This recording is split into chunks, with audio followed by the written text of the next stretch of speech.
спомен си отварям очите и точно пред мен виждам Господ Исус Христос, как най-вероятно Той ме е спасил.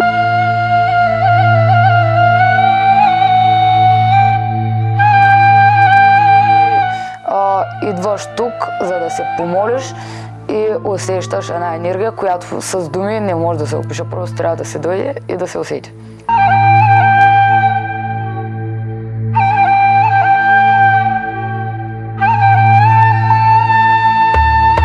Или където и да е, в труден момент винаги можеш да се помолиш на Бог, където и да си, дори и да си в нищото. Дори да си в гората или където и да е. Просто ти чрез думи или чрез написано, или чрез това, което мислиш, Бог наистина те чува и ако ти е силна вярата и наистина вярваш, че това ще се случи, а не просто така, колкото да не е без хич. Винаги се случват нещата, само да има наистина силна вяра.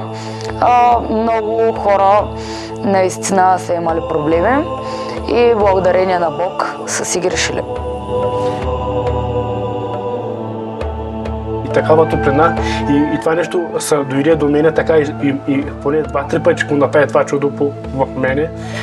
Господ ми седи, аз го казвам честно, съвсем сериозно, от да ако тълдъра, това е самото 3 пъти дойде така до мене и се върна и 3 пъти обиколи света икона на Господа Исус Христа и на Божията майка.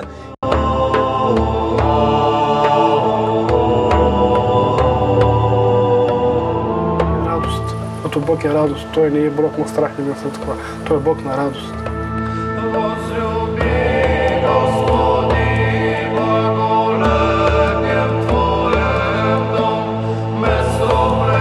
Много важно е самият човек да е силно вярващ, да има силна вяра в себе си, да си го пожелая от сърце.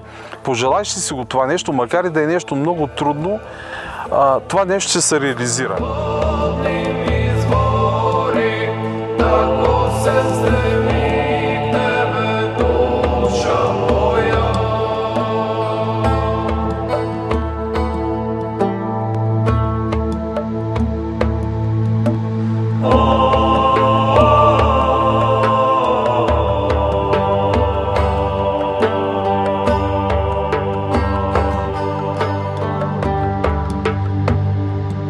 На кръста, горе на кръста, помолвайки се, аз цялата се разтреперах. Имаше такъв случай с едно болно детенце. Това беше на една петъчна служба. Детенцето го храняха с тръбичка. Беше много жалка картинка, много.